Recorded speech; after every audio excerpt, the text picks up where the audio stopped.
The River City Wrestling Con is happening June 8th and 9th at the World Golf Village in St. Augustine, Florida.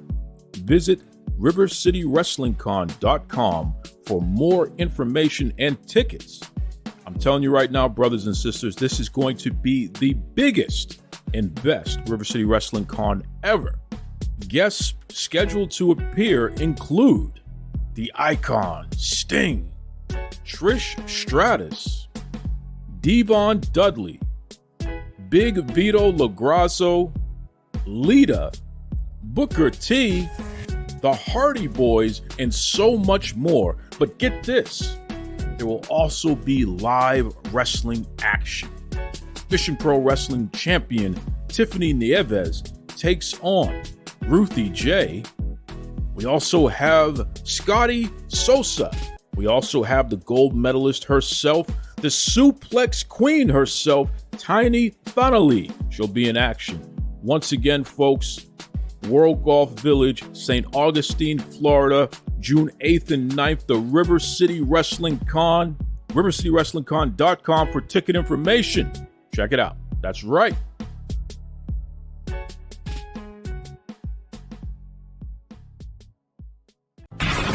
Locked in. Look at what we have here, folks. To the only show that matters. The cream of the crop. Duke loves wrestling. And there is no one that does it better than your host. I have come here to chew bubblegum and kick ass. The Duke. And I'm all out of bubblegum.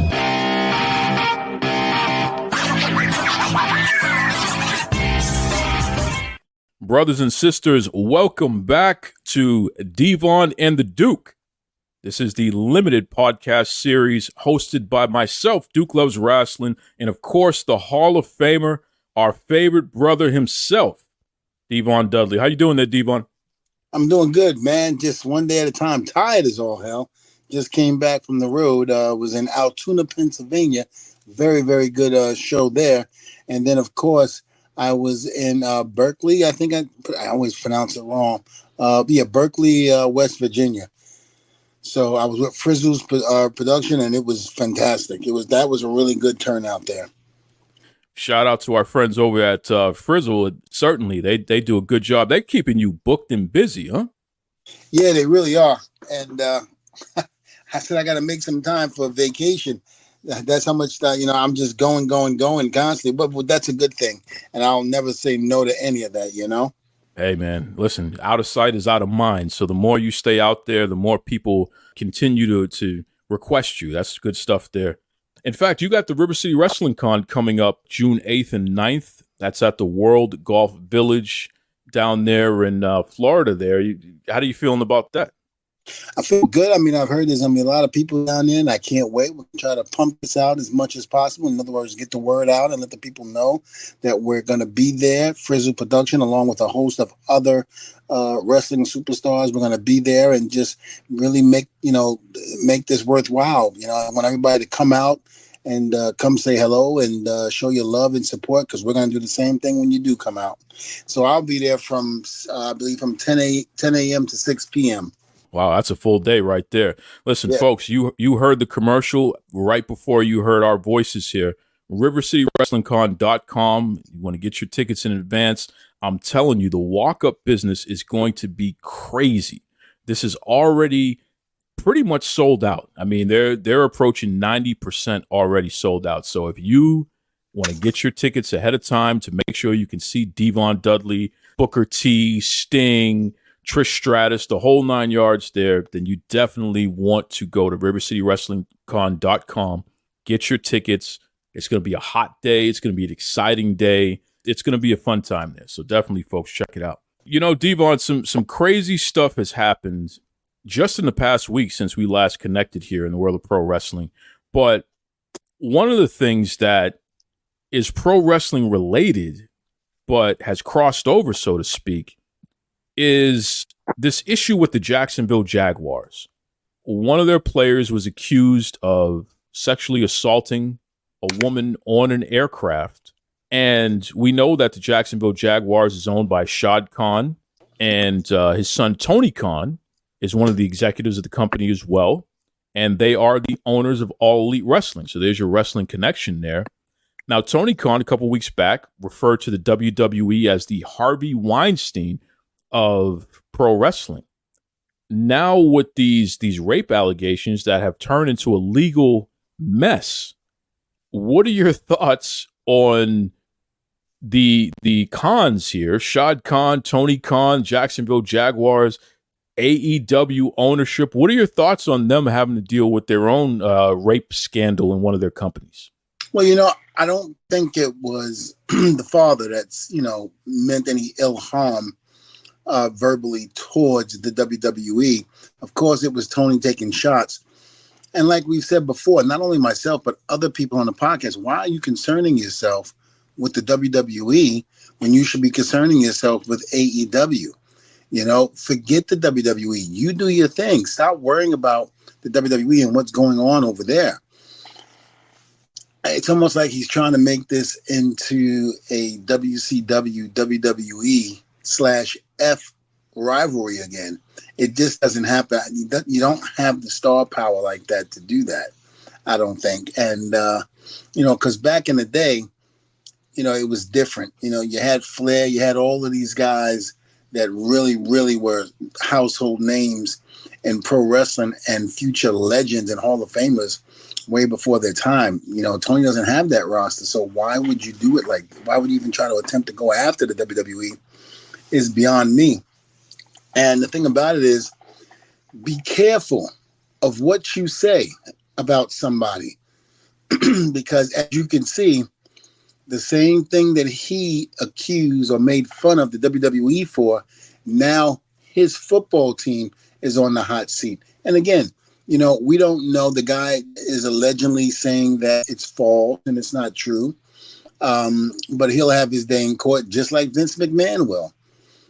And you can't go around saying that you're the Pepsi of the wrestling world and WWE is the Harvey Weinstein or Weinstein, however you say his name. You can't say that knowing what's going on in your home court, especially with the major football team. Why would you even attempt to go that route was beyond me. Again, worry about you and your company and getting your company to be the best there is out there, as opposed to worrying about what somebody else's company is going through. Not to mention, the WWE is doing quite well right now, Tony. Selling out everywhere, whether it's live events, whether it's TVs. And, I said this before, and the AEW fans can get mad if I say this, but think about it. You and I talked about this. WrestleMania sold out both nights. Over 80,000 people, correct? Absolutely. And then both nights on that Saturday and Sunday, and then Monday Night Raw, they sell out again. Same area, same town, same everything. Selling out back to back to back, 3 times in a row in the same state, in the same building. I mean, even though Monday Night Raw was the building right next door, but still, that's unheard of. They did that. AEW is not ready to do anything like that yet. They can't sell out 80,000 back to back 2 nights in a row and then go do, 15 to 20,000 seat arena. And they got rid of half of the stage so they can make room for more seats to be sold, and they still sold it out. So until AEW can do that, I think Tony Khan shouldn't be saying anything. Worry about your own company and stop worrying about what the WWE is doing. Again, now it's coming to bite him in the behind for saying what he said. So, whether he looks at it that way or not, now you have a sexual case against somebody in your home court. Now, what are you going to do about that? Well said. Well said. It's just bizarre. I mean, sometimes I feel like the left hand is not really communicating with the right hand when it comes to that whole business situation that they have over there. Case in point, AEW World Champion Swerve Strickland. Okay, this is a man who has been AEW champion for about, 6 weeks now or so? Right. He just came out with a statement where he stated that now is more likely than ever would be the best time for AEW and WWE to work together. Now, I ask you this, Devon. If you're calling WWE the Harvey Weinstein of pro wrestling, does it make sense to have your world champion put out to the media that he would like for your company to work with the WWE? I mean, does that even make sense? That's what doesn't make sense. And this is why people are laughing at Tony. All you hardcore AEW fans can disagree with me, tell me to shut up, mind my business, or what have you. But this is why it's being looked at as Tony being a big joke in the wrestling world now. He doesn't know when to keep his mouth shut and leave well enough alone. WWE is not saying anything or taking shots at them.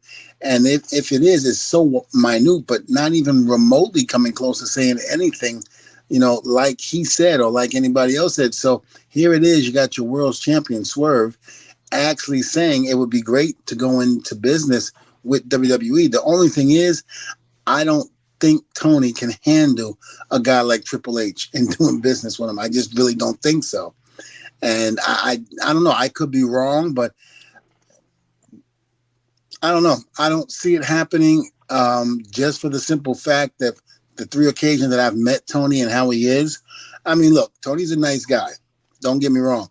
Everybody will say that about Tony when they meet him. He's a nice guy. He's good-hearted. But Tony doesn't know the wrestling business like he says he does. He knows it from a fan's point of view. He has no idea from a promoter side. And that's what scares me about it.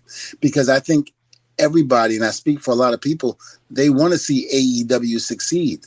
They want to see AEW prosper. And if Tony keeps opening his mouth and saying dumb things like that, it's not going to happen. It's just not going to happen. And I hope somebody's putting a muzzle on him and, keeping him quiet just because he doesn't need to poke the bear. You just don't need to do that, Tony. Leave him alone. Just leave it alone. Michael Jackson made a song like that, Leave It Alone. That's right. Just stop dogging me around, of course. Great song. In fact, Marvin Gaye, don't mess with Mr. T. T stands for trouble. Leave that man alone. Maybe because Tony feels he's got so much money that, he can go around and say whatever he wants, but Ted Turner thought the same thing. And you see what Vince did to him. Yeah. Although, Ted was leading for a while, he made mistakes along the way. And I believe I saw a documentary where Hogan had said, Hogan said he had 2 TVs in his locker room, one with WCW program and the other one with WWF at the time programming. And he pretty much was watching how things were going on in WWE and pretty much saw the tide starting to turn. And he says, boys, you better be careful because Vince is coming. Now he has that fire back up in him to actually try to take over this war that's going on now. So you better be careful because Vince is coming now. And sure enough, that's exactly what happened. And, people have to understand too, don't sleep on Triple H. Do not sleep. Don't take his kindness for weakness. If Hunter has to be a shark, Hunter will be a shark if he has to. But for you to sit there and to think that he's not going to do anything or say anything, you're a damn fool. Well said. And speaking of which, I mean, look, Triple H, I got to tip my hat to you, brother. You were able to, not only were you able to get Jordan Grace, the TNA Knockouts champion, you're doing a crossover with them. So there's a collaboration there, which is cool. You had her on NXT and now she's going to be part of the upcoming PLE, which is great. Not only that, though, you went out and you found one of the biggest names in music today, Sexy Red, who she was a part of NXT last week. She's going to be part of the PLE. And, I want to get your thoughts on this, Devon. NXT traditionally is going to do like a 0.21, 0.22 in the demo for their rating. They did a 0.42 in their demo with Sexy Red, who was actually advertised. So to put it in perspective, I mean, she's somebody who does over 20 million streams per month of her music, and her audience, primarily are young adults. So the fact that she was able to bring a significant portion of her own fan base to tune into NXT, she was the difference maker there. What are your thoughts on that, Devon, just about doing that type of collaboration with a big star like Sexy Red? I think it's a genius idea. You have to understand the rap world has always loved pro wrestling. You have a lot of rappers that basically, mention, a lot of wrestlers in their lyrics and things like that. And they go on record saying they were wrestling fans. I can't begin to tell you how many of these new artists that I've met over the years and said how they used to watch the Attitude Era. They loved the Attitude Era and this and that. They loved the Hogan and Andre era. That was their shit back then. Oh my God, you don't know. I was so hyped up. I was so good. And when I saw you and Bubba and Edge and Christian and the Hardys do your thing with those TLC matches, oh man, you hear it all the time. So those wrestling fans in the rap world that might have left wrestling for that little bit of time, now is coming back because of her.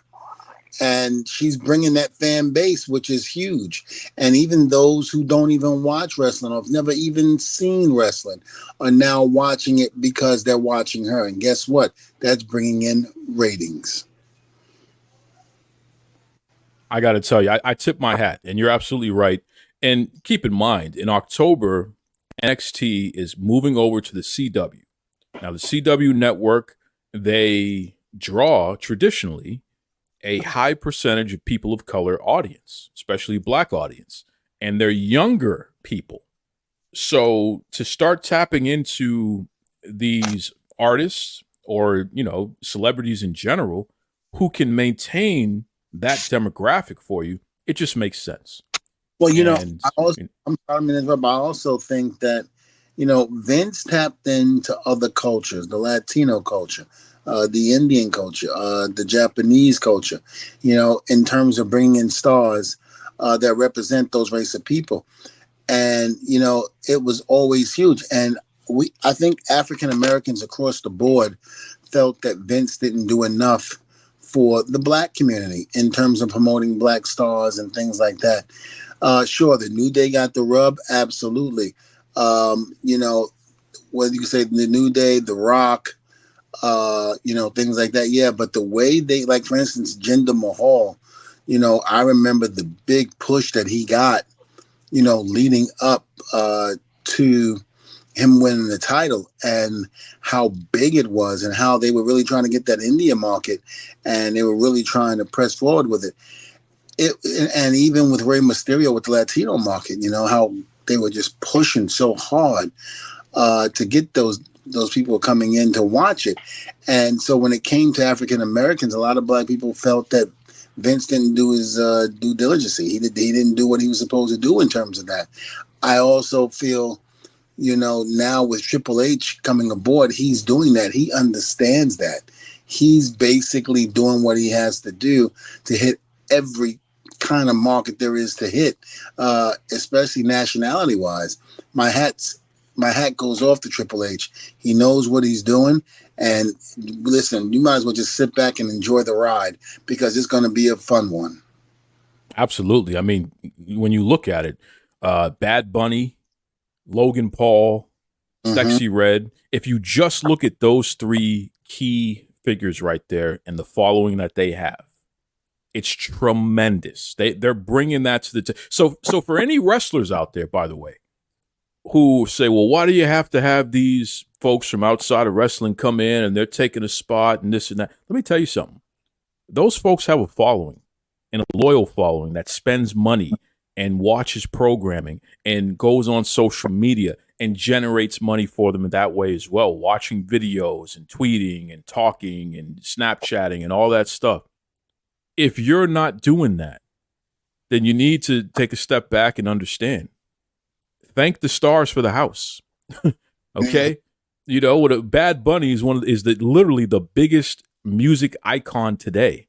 Thank you, Bad Bunny, for the house. Anytime you show up in the WWE. Absolutely. And I think people got to understand that it's not about taking the spots and this and that. In order for, like, for instance, there are people with that young lady coming into NXT. Sexy Red, yes. Red, I'm sorry, I don't know the art of today. A lot of them. She's out of your demographic, Devon. Mine too, but it's Sexy Red. I'm Big Daddy Kane and that's right. And Run DMC. You know, hey, don't make me. Hey, I'll go even further. Curtis Blow. Here we go. You know, but even people that follow Red, basically who don't watch wrestling now are gonna watch wrestling because she's on the show, and that might be something that sparks their attention and go, oh my God, I like this. Oh, this match is great, and now I'm gonna start watching every week because of her. So it's definitely a cross promotion. She might be helping out a little bit more for the WWE than on her side, but again, it's there, the publicity, they're doing it, and it's getting out there, and it's very positive right now. Sure is. Shout out. Hey, listen, I'll say it. Thank you for the house, Sexy Red.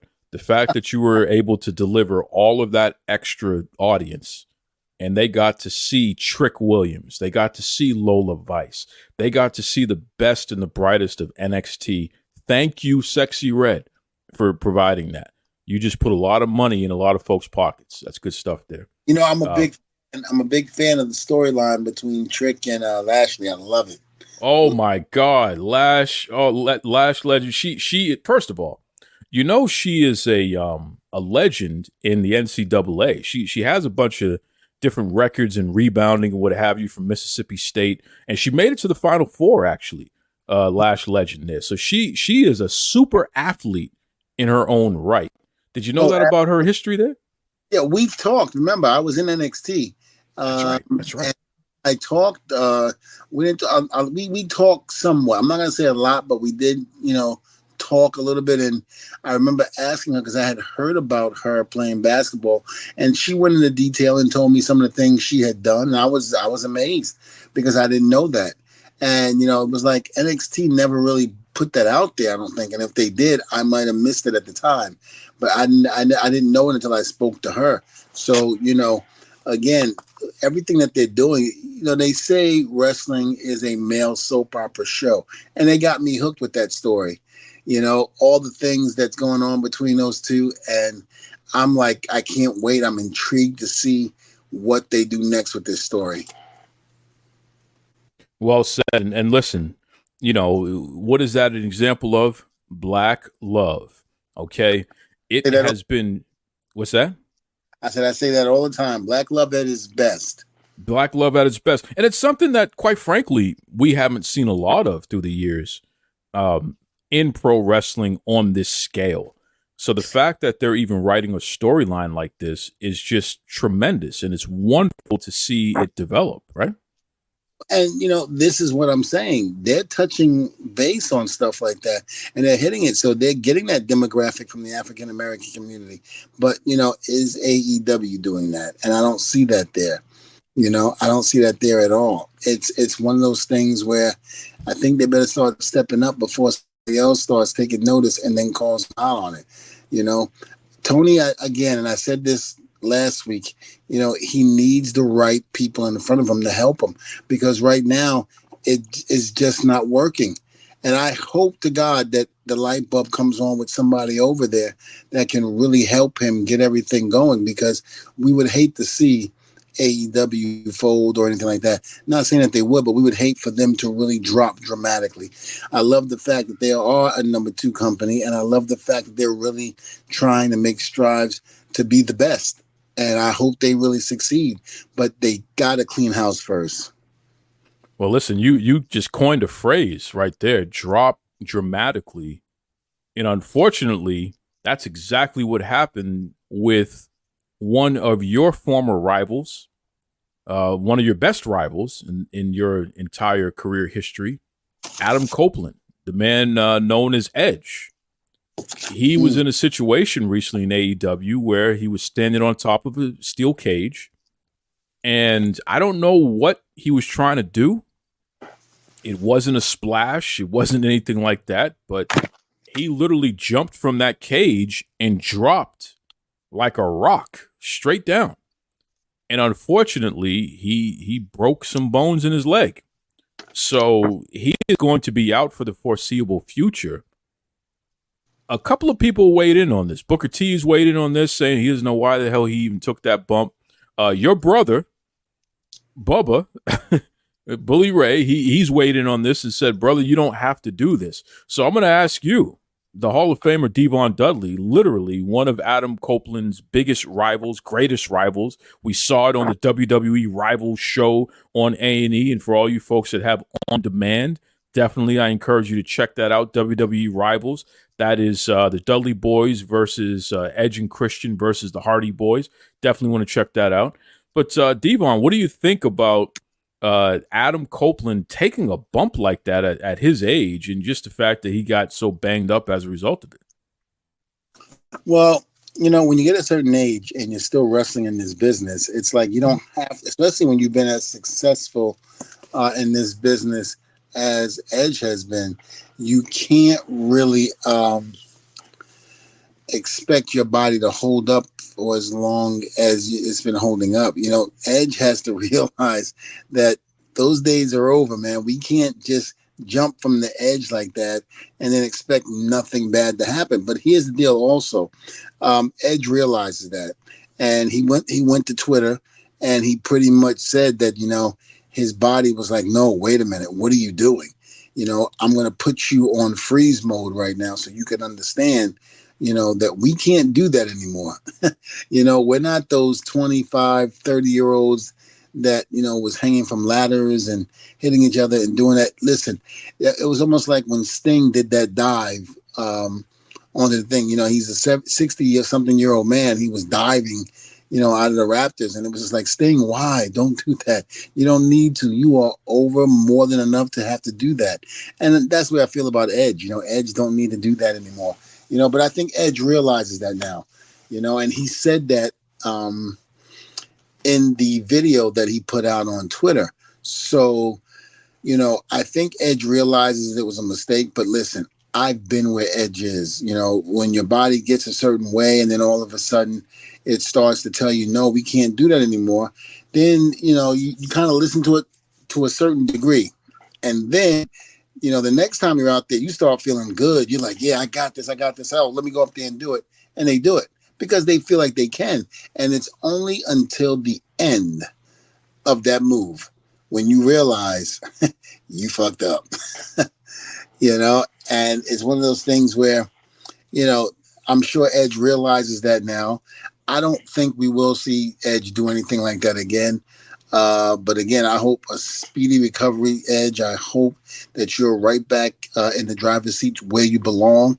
And, again, kudos to you, man, for even attempting to do that. But I'm sure it won't be done again like that because, like I said, I think you learned your lesson, and now you don't have to do it. You don't have to do it. Put that on a T-shirt. Seriously, you don't have to do it. The experience that Adam Copeland has, the amazing mind that he has, all the battles he's been throughout his wrestling career, to take a risk like that. You're on top of a 15-foot high steel cage and you're jumping off of it. Just come on, brother. We don't want to see you do that. And we hope you get well. Best to Adam Copeland and Edge, Beth Phoenix, the whole family there. We hope you get well, brother. That's heavy. Absolutely. Look, on the 1,000th episode of TNA, I went up to the second rope to do the what's up. And when I landed, I went, ooh, maybe I shouldn't have done that. Maybe it's me to do that. That was the second rope. That wasn't nearly where Edge was. But even that little bit, I was like, ooh, yeah, no, ain't going to do that no more. Every once in a while, me and Bubba will do a match. He'll be like, so we're going to do the what's up tonight? I go, no. He goes, you can't do it at all? I go, nope. I'm not even entertaining the idea of doing that anymore. Even from the second rope, not even from the second rope. I wouldn't even do it from the first rope. Listen, I think the last time, at least one of the last times that you did the what's up was here in Boston. It might have been 2016, 2017, your last WWE run. I think it was a TLC pay-per-view. and you were in a match, an extreme match. You, Bubba, Tommy Dreamer was in that match, I believe, and might have been the Bludgeon Brothers. Um, God rest his soul, Brody. He might have been in that match with Eric. I remember you guys doing the What's Up. That might have been one of the last times you ever did that move, man. Wow. No, the last time we did it was on the 1000 episode. Okay. Yeah. So that was it. You never did it again. No, never did it again after that. Wow. Well, there it is. Again, it's just one of those things where you really don't have to do stuff like that anymore. You've done it enough in your career where the people know we've got fond memories of it, and you enjoy it. Sometimes you just got to know when to fold them. Like that know when to hold up, know when to walk away when it's done. And I've learned quick. So listen, whoever thought they'd hear Devon Dudley quoting Kenny Rogers, the gambler? Okay, there it is. I didn't know you were a country music fan, man. Listen to this. Yeah, no, believe me, I'm not. But you gotta understand, he was big back in the '80s. Everybody, when growing up in Brooklyn, New York, everybody knew who he was. He had some very famous songs along with the movies that he did that made the songs even more popular. So, Kenny, he was known in the projects. Don't sleep on it. He was known in the projects. Well, it certainly didn't hurt that Lionel Richie wrote "Lady" that Kenny performed. I think that might have been his biggest hit. And Mike loved that song. Oh, she loved it. Played it over and over again until the damn tape ran out. She loved that song, Lady. It was a very, very good song. It actually just really put him in another atmosphere when he did that song. For you young bucks that don't know about the song Lady from Kenny, go to YouTube, check it out. Great song. Great song, and again, written by Lionel Richie, Sir Lionel Richie. He literally is. I think he's knighted officially by the King of England. In the face of his charitable organization. So Lionel wrote that song for Kenny Rogers specifically. Kenny took it as his biggest hit. Beautiful, beautiful. Listen, they don't write music like that anymore, Devon, where you actually can love on somebody. Listen, they don't write songs, period, like they used to do back in the day. And, when I listen to, everything is sex. It's either sex, money, or whatever. It's not the same. Don't get me wrong. I'm not saying our generation didn't do that, because we probably started this generation into doing that because of what we did. But we also knew how to have fun with our music, It wasn't so much pressure like it is now. I don't know. There are some songs of today that I can get. It's just a lot that I just cannot. I'm stuck in the 80s. I'm stuck in the 90s. I'm stuck in the early millennium, say from 2000 to 2007. I'm stuck in that era. And, I'm okay with that. I'm okay with that. At least it was the best. Yeah. And not to mention, when I'm in my car and I listen to satellite radio, I'm either listening to Joel Osteen, which I'm not afraid to say that. I love listening to his messages. I listen to, Dave LaGreca and Bubba, Tommy Dreamer, and Mark Henry on Busted Open Radio. But music-wise, The Groove on Sirius XM. So I love the old school. I love the old school music from back then, because to me, that was when I was growing up. That was when music was at its best. Man, were you somebody that used to watch Video Soul on BET? Absolutely. Oh my God, Donnie Simpson, brother. Yes, I was there watching it and loved every minute of it, and then never knew that one day it would all end. Yes, it would be over. You always thought it would always be there. You just never saw the ending of it, and it's unfortunate now, because when I look back, how I felt. I took advantage of that time. In other words, I didn't really appreciate it because you always thought it was going to be there. But again, you never know about things like that. Who would ever thought it would disappear? I was just on Instagram and saw all of these restaurants, these well-known restaurants, that a lot of them are going to be shutting down to the point where they're going to be non-existent anymore. Red Lobster was one, Pizza Hut was one. They're getting rid of a lot of their locations, Subway, a lot of the major restaurants that we know, the franchise, they were actually getting rid of some of them, and to the point where eventually they'll just be gone. Well, listen, once they got rid of Filene's Basement and Woolworths and things like that when I was a kid, man, I knew that it was over. Yeah. And I remember Woolworth. I remember that very well. I haven't gotten over that, man. Certain things it's like certain sounds, certain flavors, certain atmospheres. You'll never experience that again. It's such a trip, man. Like I'll never experience that again. I tell my kids, I tell a lot of the kids at the wrestling school, DDA, I say, you guys have no idea the time you missed, the 80s and the 90s. You have no idea. I'm not hating on this new generation, but I'm like, you have no idea the fun, the way how music was done, how just everything was invented, how we went from the 1930s and 40s, 50s and 60s and 70s to the 1980s, just creating, the internet, all of that stuff, just new, video games, just everything. Everything was invented in the 80s and the 90s that we use today that we would have never thought in a million years, that we would ever do without. Or I don't know. It was just an amazing time. Well, think about this. We had a period in life where Michael Jackson, Prince, Super Mario Brothers, Arnold Schwarzenegger, all of this, Hulk Hogan, all of this was happening all at the same time. Yeah, let's not forget Whitney Houston. Whitney Houston. Oh, listen, I remember because my father had it. I remember he had the record, her first album, and she had that short, like really, really short, slick back hairdo, and she looked so beautiful in that album cover. She looked like a damn angel, brother. Yeah. Oh my God. But that. Oh. I remember, and I remember when she first came out, I was a little upset at Whitney because I had saw the video for the first time, The Greatest Love of All. And I was like, wait a minute, that's not her. She don't sing that. That's George Benson, And I was just like, wait a minute, why is she covering George Benson's song?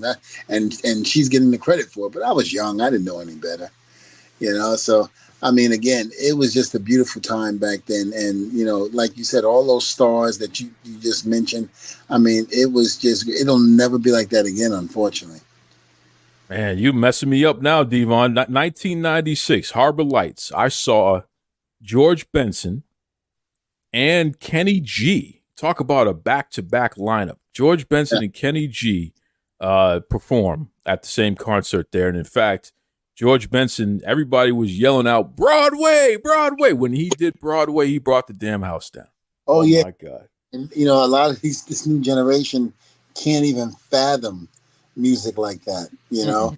I was playing, there was a Cardi B song playing at the school.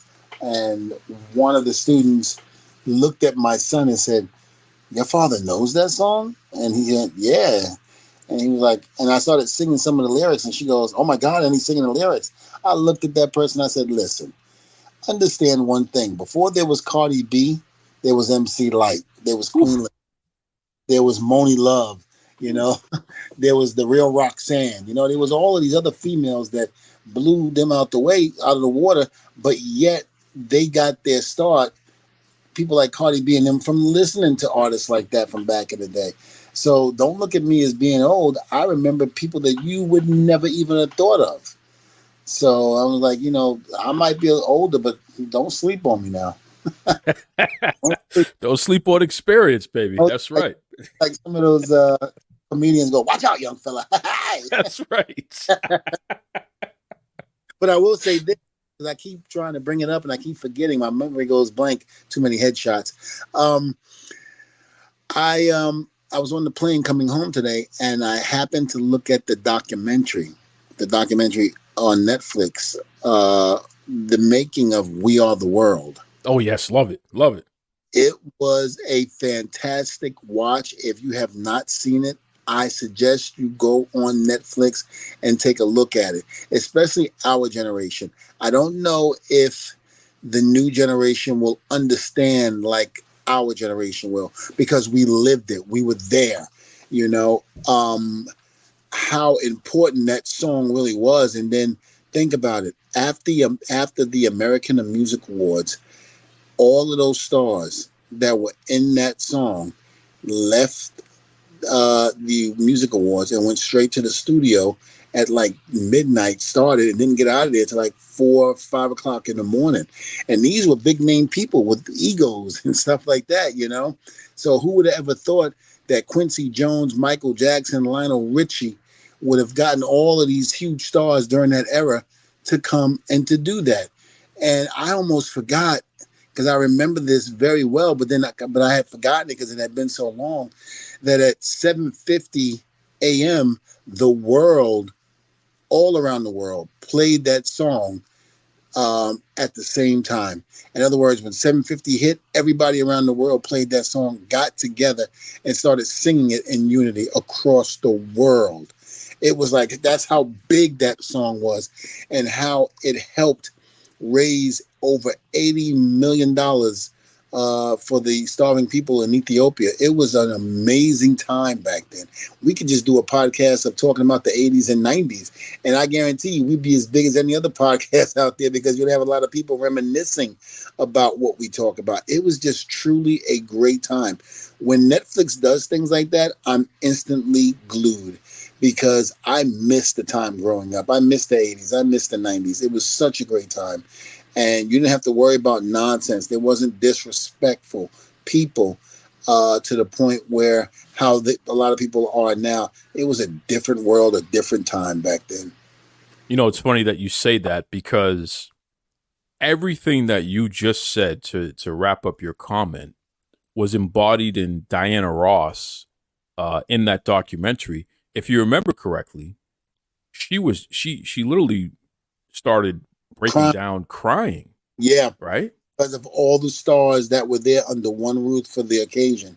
And she didn't want it to end. Like, literally, this is one of the greatest moments of her life, to be around everybody in one place, collaborating and just enjoying each other's company. Right? And Helo Belafonte, I didn't realize, I mean, I knew the history of him, but how important he really was to the African-American community. And I don't think our generation give him enough credit for the things that he has done for civil rights movements and all of that. And he was so instrumental also in that song and doing what he did. And for everybody from that was in that room that night to start singing his song. I mean, you know, people say, I ain't singing that song. I got my own hit music. But they were singing his song to pay tribute to him at that particular time when everybody's tired, hungry, want to go home, just got off a tour. What am I doing here? They were all giving tribute to Harry Belafonte. And it just showed me how important people like him were back then, and how, you know, inspiring he became as an artist and as a person. Very, very well said. Very well said. They were singing Deo, Deo. That's right. Mm-hmm. I wonder about something, Devon, because you bring this up, and now you're making me have some recall here. There was a scene in that Netflix documentary, We Are the World, in which Bob Dylan, who at that point is a legend, he's cemented, he is certified. There's no question. Bob Dylan is a legend already, right? One of the greatest folk singers, songwriters, whatever, everyone covering his music. There was a scene where he just wasn't getting the melody, and he needed a lot of assistance in doing his part. And Stevie Wonder, who was very, very, despite the fact that he was blind, he was very good at mimicking everybody. So he helped Bob Dylan understand the melody. And then Lionel Richie and Quincy Jones and a few other folks, Al Jarreau, what have you, they assisted Bob Dylan. Bruce Springsteen, I want to make sure I give the boss credit as well. They assisted Dylan in feeling comfortable and secure enough to be able to deliver on his part in that song. What we saw in that moment, though, Devon, was one of the biggest stars in the history of music having a very insecure moment and needing support, and his peers being there to help him and guide him into a safe space. Well, and the thing about it was when you're watching the documentary, you see the uncomfortableness in his face. It was almost like, I don't belong here. I don't belong here. Because he can't sing like the rest of these folks. Right. He, like you said, he was a folk singer, and that's totally different range of singing. And, you know, like, again, you got Cyndi Lauper, Kenny Loggins, the guy from Air Supply, Bruce Springsteen, Ray Charles, you know, Michael Jackson. I mean, unbelievable, you know, the stars. And again, I hope nobody gets offended because I'm leaving out some people, but it was just an amazing time. And I wonder, because I don't know if the question was ever asked, you know, Prince basically was asked to be there, and they got in touch with Sheila E. To basically get in touch with Prince, because Prince and Sheila E. were very, very tight. And, you know, they were like, can you get him to come down? And she's like, I don't know, I'll try. And she called him, and, you know, he just wasn't having it. He didn't come down. And I wonder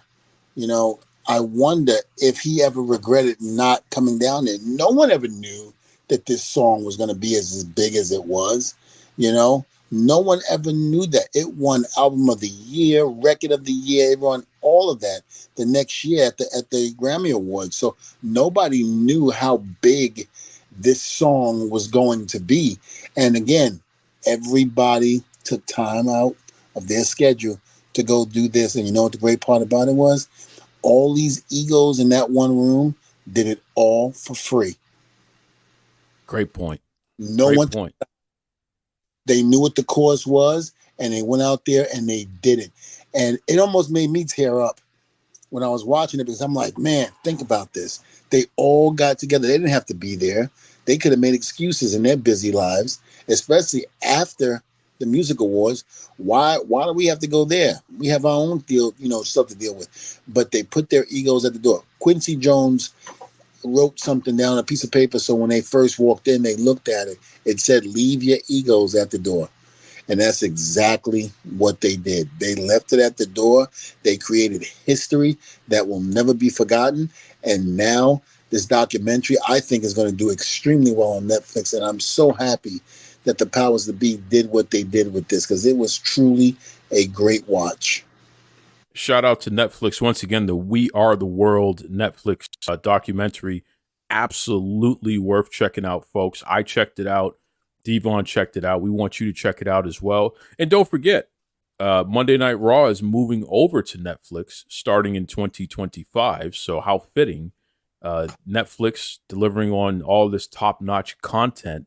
The fact that they're doing something like the We Are the World documentary, and they thought enough of pro wrestling to actually buy the rights of Monday Night Raw.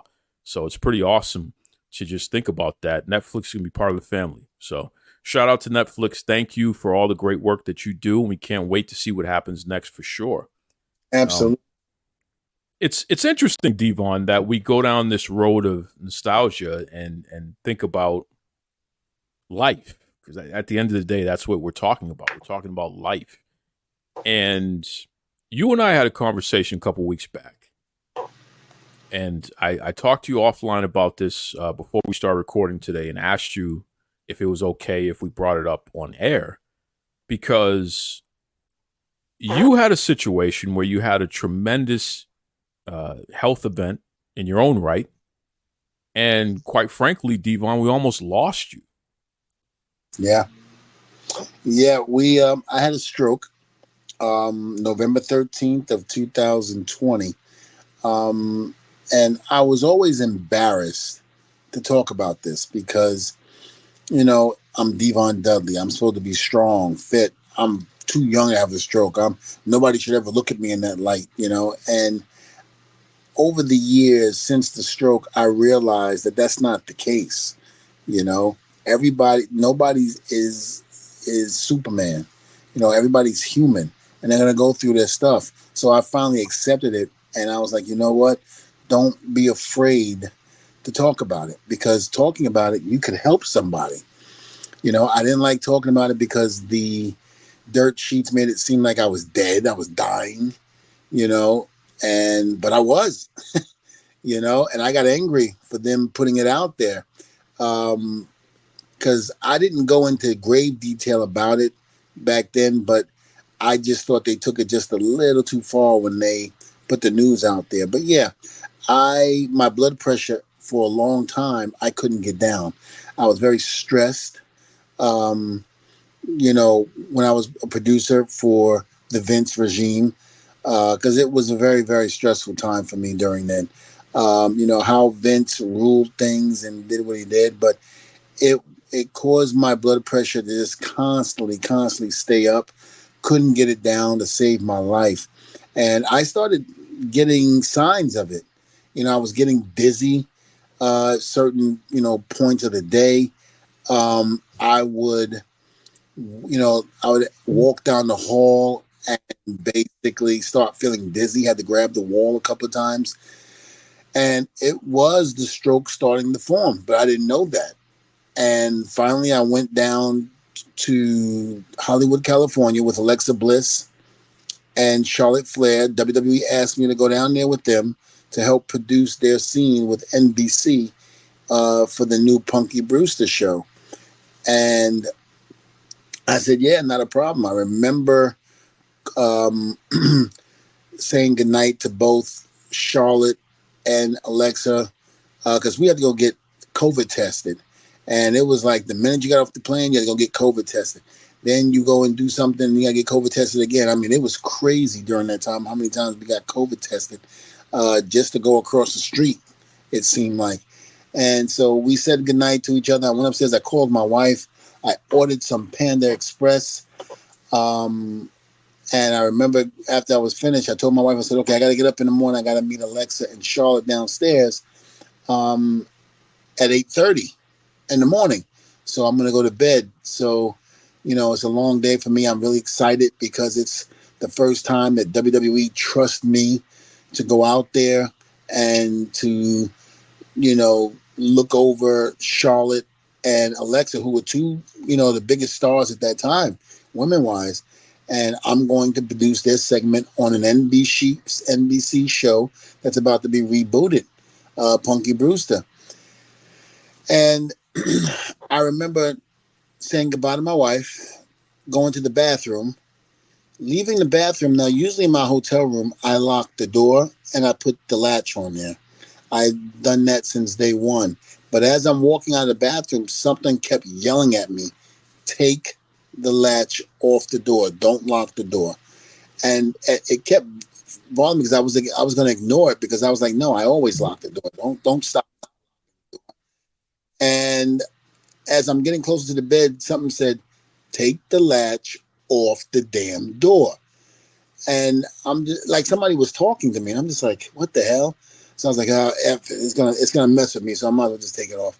So I took it off. I got up. My recollection, I got up at around 4:00 that morning to go to the bathroom.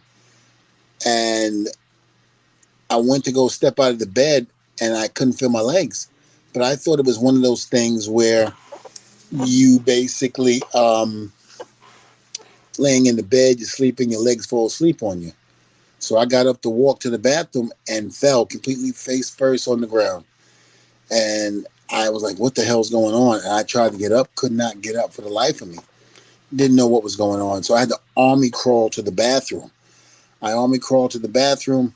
I had to, with every possible strength I had to push myself up on the toilet to get up on it so I can go to the bathroom. And the phone rings, my cell phone rings, and I'm not answering it.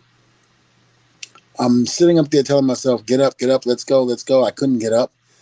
And finally, there was a phone by the toilet in the bathroom. And so the phone rings, and the front desk goes, Mr. Hughes, your wife has been trying to call you. Please. She wanted to make sure that you were okay. Because I had given her all my information also earlier the day before for some reason. And I couldn't understand for me why.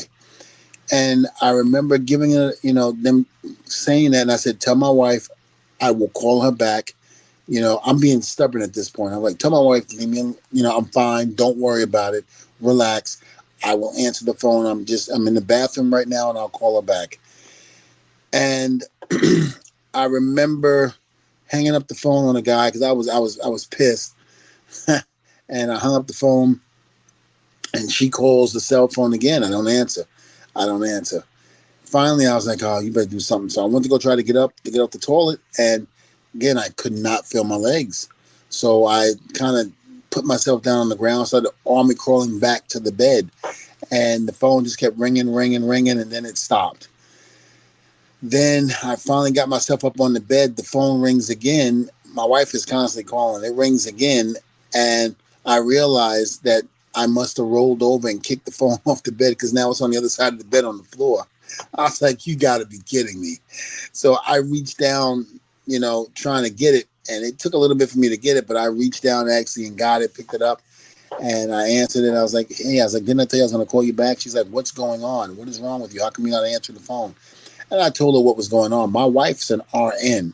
She's a registered nurse. So she knows, things when I tell her what's going on with me. So when I told her what was happening, she goes, sweetheart, you're having a stroke. She's like, we got to get you to the hospital. I said, I'm not having a stroke. I'm not going to no hospital. I'm fine. I have to meet Alexa Bliss and Charlotte Flair downstairs so we can do this scene, for the Punky Brewster reboot show. Babe, you're having a stroke, I'm telling you. So I got mad and hung up the phone on my wife. And because it was like, how dare you tell me I'm having a stroke? I mean, this is how stubborn I was, And I don't know what was going on in my head and why I was reacting like that, but I was very angry. And it was like, to this day, I still don't know why I acted that way.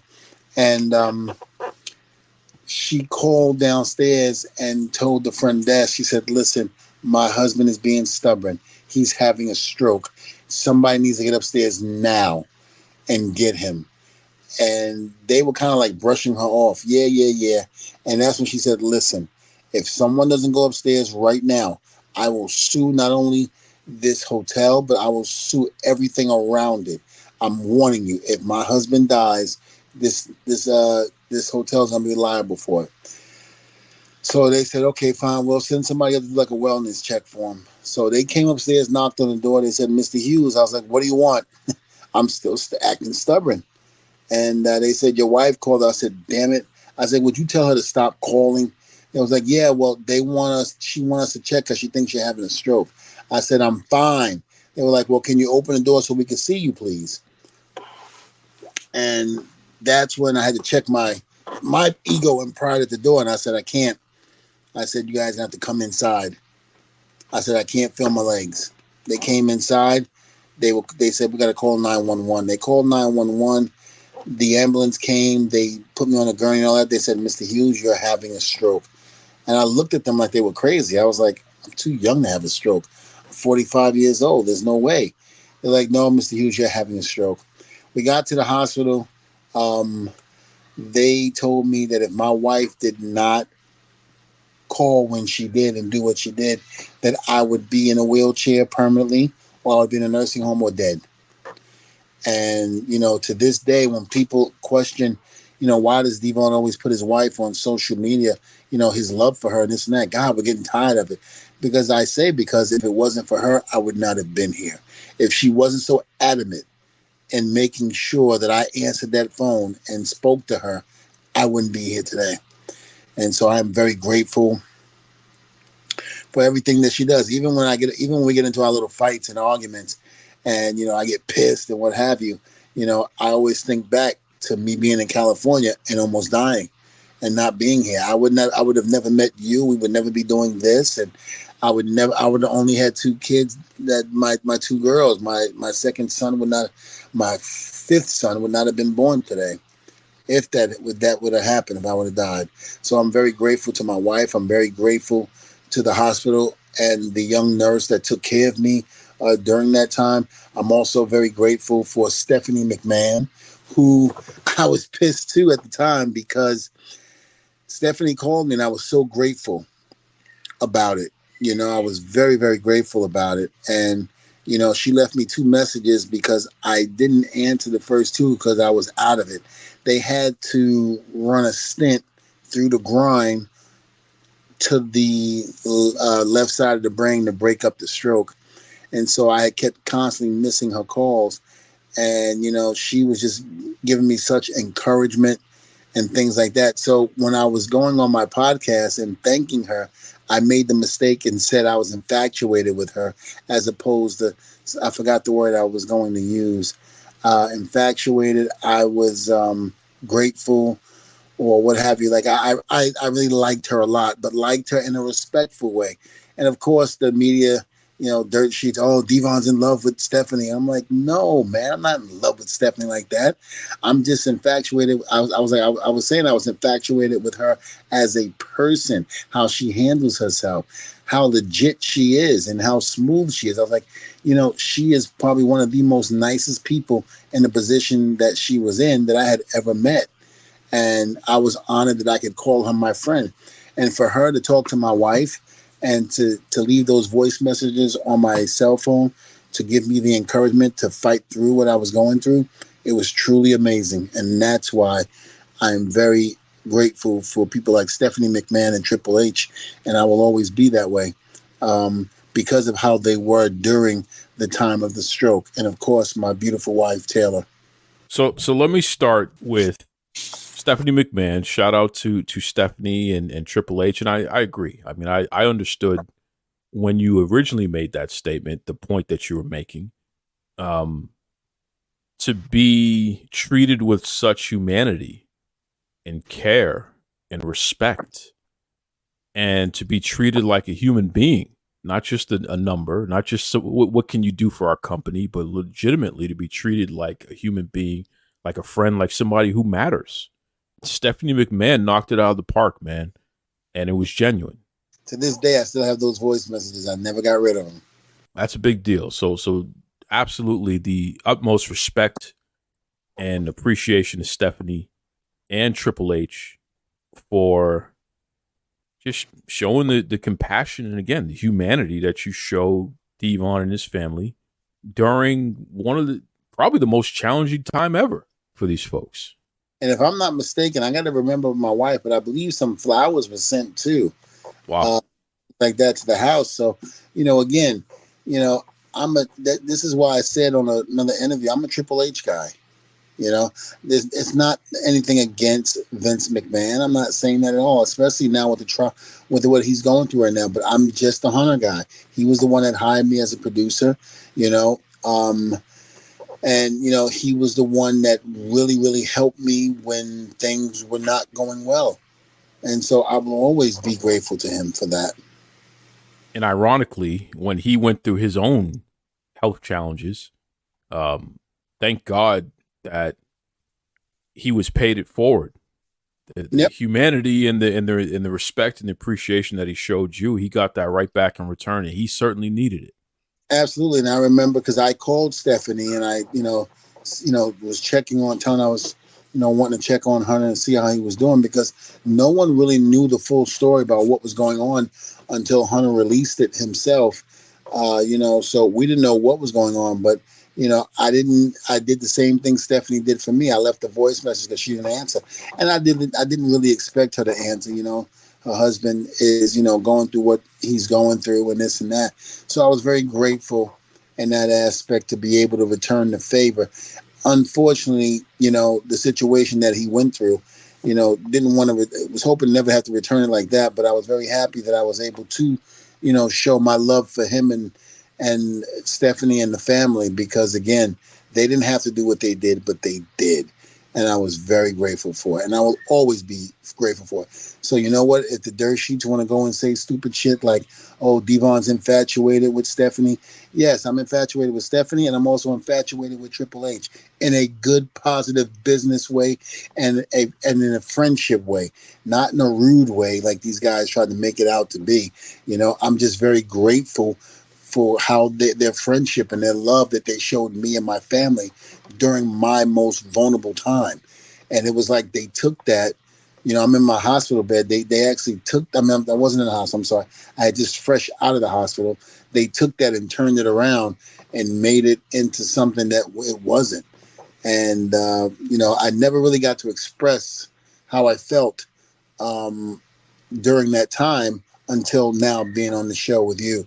So, I hope I never have to go through that again. I hope he has to never have to go through that. And none of our families will ever have to deal with that ever again.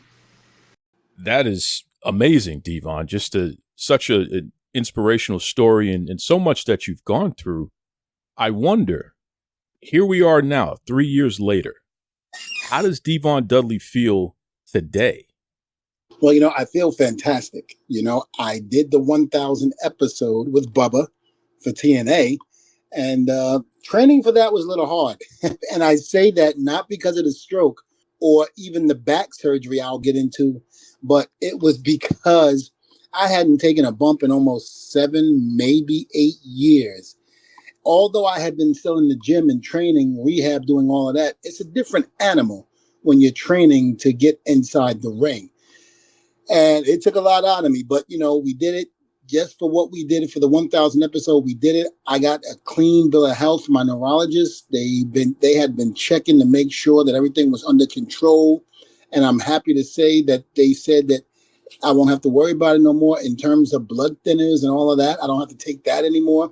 They do put a precaution in for aspirin because an aspirin a day will help that continue to be like that. And everybody should be taking an aspirin a day, believe it or not.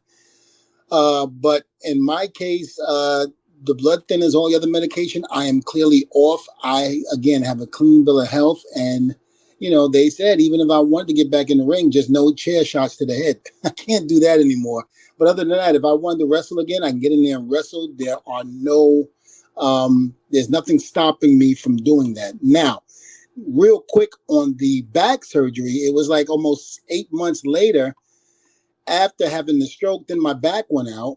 L4, L5, and S1 had to be fused. And, all the years of doing what I was doing and ECW, all of that took a toll on the back. And, it was degenerated disc disease, which a lot of wrestlers have, believe it or not, had no idea until I started poking around and asking questions. And it was like I was told just about everybody who's been in the business as long as I have, or even longer, pretty much has that. And it's like, wow, because our bodies weren't made to do this. Our bodies were not made to jump off ladders, to take back bumps on a mat with metal beams on the bottom of it and boards. It wasn't made for that. So eventually your time will come. Terry Taylor liked to say that you were always allowed a certain amount of bumps before your career is over. Well, I had reached my certain amount of bumps. Not saying that my career is done, but in terms of doing what I used to do, the flying and all of that, as you get older, like we said earlier, you don't need to do that stuff. You need to hit the greatest hits and that's it. Go home. And that's exactly what I'm doing now. So if I'm in the ring with Bubba, you better make a guarantee it's the greatest hits without the what's up. We're going to switch that around. Bubba will come off the second, not the top. And I will come on and I will be holding the legs now. And, we're perfectly cool with that. At least one of us is still doing it. As far as the war dance go, I'm trying to teach Bubba how to do the war dance with the testify, when you do the sign of the cross. That's a hard task in itself. But Bubba's got enough rhythm to do that. But all in all, I just want everybody to know that I'm very blessed and happy and thankful that I had a full recovery from both the back surgery and the stroke. And I'm back to almost 100% again. The feeling that I had, how do I say this? Me only having 35 to even 40% on my left side, I could say probably is back down to 90. It's probably back to 95%. Still with those little things here and there, which that comes with it. But other than that, the health is doing great. And again, thank you to all of the fans, all the powers to be in WWE that were there, that helped me and, let me take my time and coming back and do what I do. Thank you. And a big shout out to Triple H and Stephanie McMahon for being in my corner during that time of need. Thank you so much. Deep.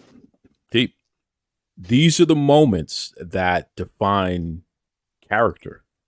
It's when everything is going great and all that good stuff. Yeah, sure, everybody can be the hero, but in these times of challenges, literally life and death, how you treat people will make a lasting impression. And certainly Triple H and Stephanie McMahon, they stepped up and they knocked it out of the park. And, you know, Devon, you did as well when Triple H was going through his challenges with his heart issues and what have you. So it's beautiful. And you know, I wanted to make sure I tabled that and made that clear there.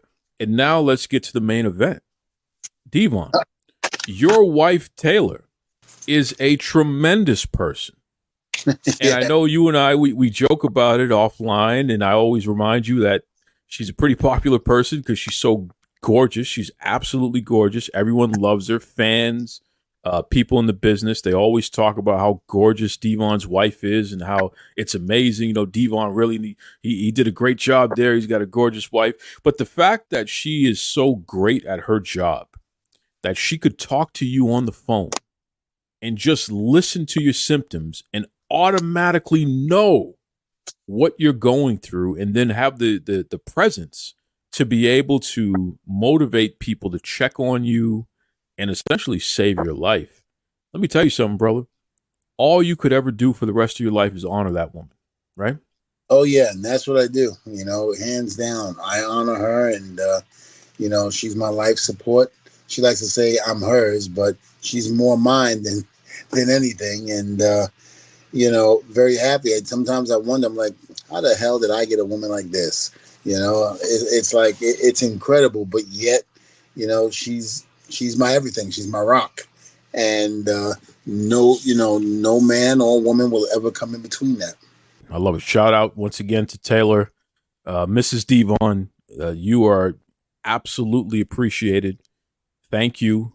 Like Devon said, he wouldn't be here with us today having this wonderful conversation if it wasn't for you and your presence of mind and you know, being cool under pressure, being able to do the right thing, make the right decisions to help save your man's life. That's just, we thank you and appreciate you for that. Seriously. Wow. We covered a lot of bases here today, Devon. Yes, we did. I was like, I'm having fun doing this.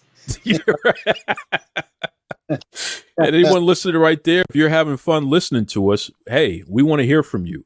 So, you know, dukeloveswrestling@gmail.com. Certainly Duke Loves Wrestling on all your social media. Devon, what's the social media they can reach out to you at? They can reach out to me on Testify Devon on Instagram, as well as Testify Devon, and it's spelled DVON, no hyphen or no E, on Twitter.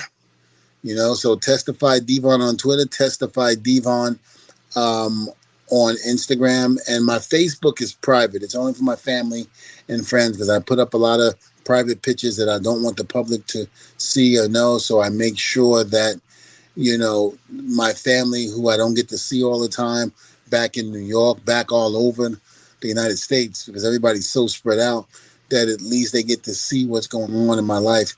And a lot of my friends from high school, junior high, and all of that. So, you know, they can contact me there. Also, you know, we have the wrestling school, DDA, Devon Dudley Academy, just ready to produce, you know, the future stars of the business, and really trying to really just do what we got to do.